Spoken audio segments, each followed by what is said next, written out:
Hello and good evening. He is AJ Valencia.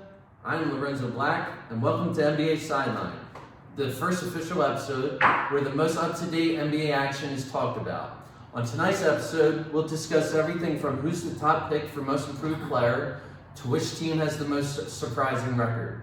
But right now, we'll begin with the top story of the week, which is Stephen Curry passing Reggie Miller for second place on the NBA's all-time in three-pointers made list.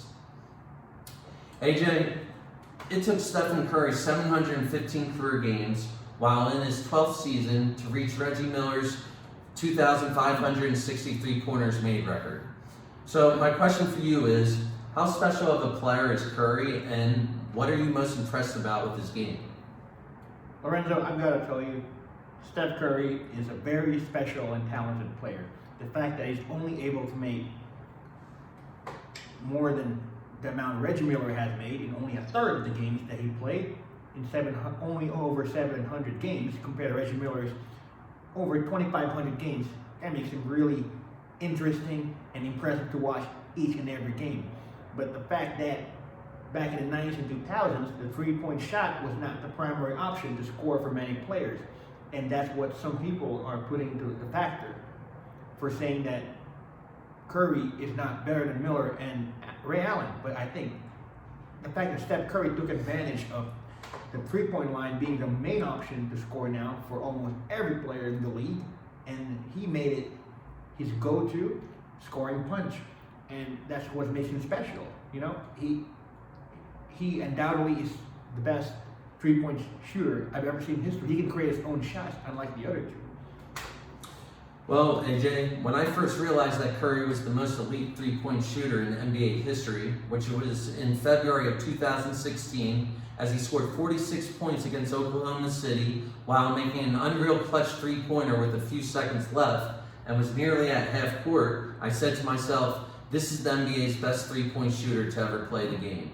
The reason why that play resonated with me so much, AJ, was because of Curry's confidence and timing of the shot.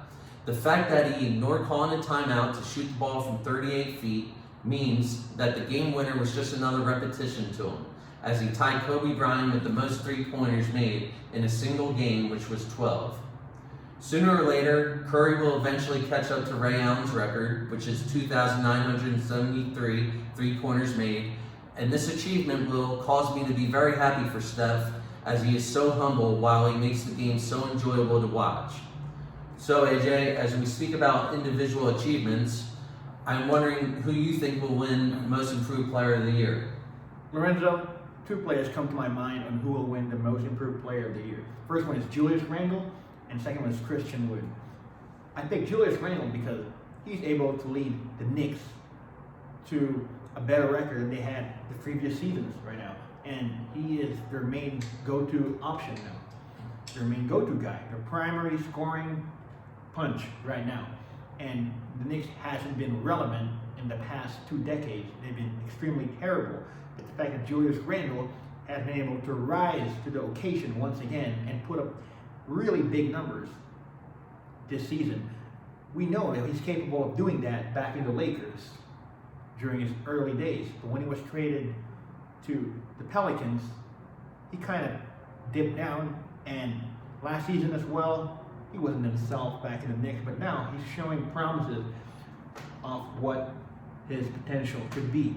And Christian Wood, obviously, because right now I'm going to tell you, I don't think it's John Wall, Victor Oladipo, or DeMarcus Cousins as the primary scoring options in the Rockets. I think it's Christian Wood.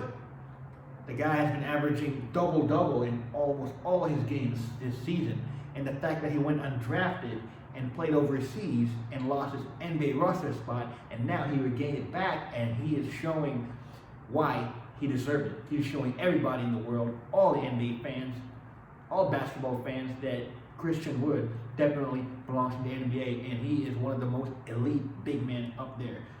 I am not going to be surprised if either of them win not just the Most Improved Player award, but be an All-Star as well. Yes, I understand that you can feel that these two players, Randle and Wood, are deserving of Most Improved Player because they are averaging nearly a double-double. Yet, a person, AJ, can still choose Colin Sexton because he leads the Cavs to a playoff standing in the Eastern Conference, while averaging 27 points and 4 assists. Sexton's leadership and offensive penetration and improved three-point shot are the reasons why the Cavs are in 6th place. And it's difficult to disregard an outstanding player who has the best team record, isn't it? So, that's why I'm choosing Colin Sexton as the top pick for Most Improved Player of the Year. AJ, we've mentioned the standing of the Rockets, as well as the Knicks, and also the Cavs. So I'd like to ask you, AJ, which NBA team has shocked many basketball fans with their record? Lorenzo, I think the Phoenix Suns is the NBA team that has shocked basketball fans around the world because we did not expect them to climb up in the ranks right now. They have one of the best records in the West, and they've only done so with just one person change in the roster, and that is Chris Paul. You know, a lot of people are saying he's washed up or he can no longer play at a superstar level, but I think he could still play at an all-star caliber level because he has a high IQ, he involves his teammates, great playmaking skills, he makes Devin Booker great, he makes DeAndre Ayton better, you know, he makes the whole Suns roster, you know, extremely watchable and fun to watch. And I'm going to tell you, we're going to get far this season. The team that I'm most surprised to have a winning record, AJ, is the Atlanta Hawks as of right now. The fact that Trae Young is scoring the ball at will and dishing out 8 assists per game, while the Hawks' bigs, such as John Collins and Clint Capella, lead the team to first place in rebounding, means that the Hawks can be a strong playoff contender. The Hawks are in 7th place for the regular season, which is right ahead of the New York Knicks for the Eastern Conference, which is a team that you can also be impressed with this season. So these two teams maintaining their standings will cause them to make the playoffs, which many fans can be happy with. AJ, a friend of mine who plays in the NBA told me, I once had a great coach who said, the regular season can teach you a lot, but it's the playoffs that reveal who you really are, when he was coaching it. And so, AJ, I'm curious to know what's important to you in a playoff team. Lorenzo, 2 things are important to me in a playoff team. Team chemistry and defense.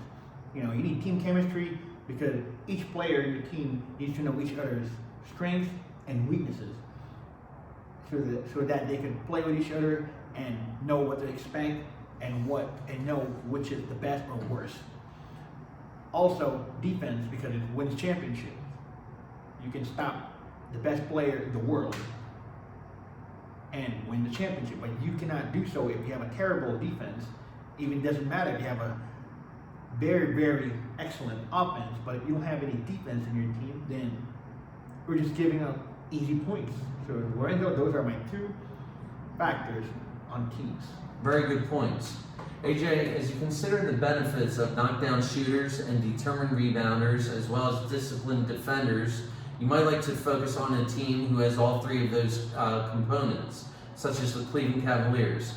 AJ, it's not important that this team is an underdog if they make the playoffs. What's important is that the players will fill these roles that I mentioned. The fact that they have a good amount of bigs for rebounding, and the backcourt gets a lot of steals per game, while their three-point shooting has improved drastically, means that you might want to think of this team as a strong playoff contender. So, of course, there's always the Lakers and Nets, but the Cleveland Cavaliers really have a strong opportunity to make some noise in the playoffs because they have all 3 of these qualities in their DNA. And that's what's important to me in a playoff team, AJ. Lastly, as I listen to you, AJ, I am wondering, what is the most unusual thing you've seen while watching the NBA recently? Lorenzo, one of the most unusual things I have seen while watching the NBA recently are the amount of career highs certain players are putting up right now. A lot of players are putting up really, really high numbers and averaging some career highs in points per game. And, you know, that's really boggles my mind. You know, you got Joel Embiid, you got Nikola Jokic, you got everybody doing that. You know, Nikola Jokic averaging a triple-double right now, and then Joel Embiid leading the Sixers to the best record in the East. And, you know, in previous seasons, you wouldn't see that in those teams, but now, they're rising to the top, and I think it's because they're playing with no fans around, kind of like the bubble, no fans around. So I'm gonna tell you, they've been playing more comfortably. They've been playing more of themselves. They've been playing more of their mindset. They don't have to worry about anything. So do you think fans dictate how a team plays? Some. Yeah. Some. I would tell you it would have an effect on rookies and sophomores because they just started in the league, and having fans, would help their moral get elevated. And also playing in an opposing team's stadium, their fans booing them, they might be able to feel pressure and get nervous. So I think fans can play a factor on it. Well, AJ, it's good that the Brooklyn Nets are building chemistry together on the court. And has it ever occurred to you that Steve Nash doesn't identify his players with positions? This is very unusual to me, and I think it's a great coaching philosophy as well, because it doesn't restrict players of their capabilities. For example, Kevin Durant is basically playing all 5 positions because he is so multifaceted as a player. Also, James Harden and Kyrie Irving are playing as point guards and as wings, which can give them more opportunity to display their talents. AJ, it should be very interesting to see just how this team chemistry and coaching philosophy plays out while playoffs arrive. Correct, Lorenzo. Mm-hmm. Brooklyn Nets, they're a fun team to watch with positionless, players like Kevin Durant, James Harden, Kyrie Irving, as you mentioned. And it's interesting to see how Steve Nash will play all of them together for the rest of the season. And that's this week's episode of the NBA Sideline, brought to you by our sponsor, Marie Buckley, Nevada's top real estate agent. Subscribe to our podcast on iTunes, Spotify, or iHeartRadio, and be sure to add us on Instagram at NBA Sideline Official to join the conversation. Don't forget to join us next week for another key episode. Thank you for listening.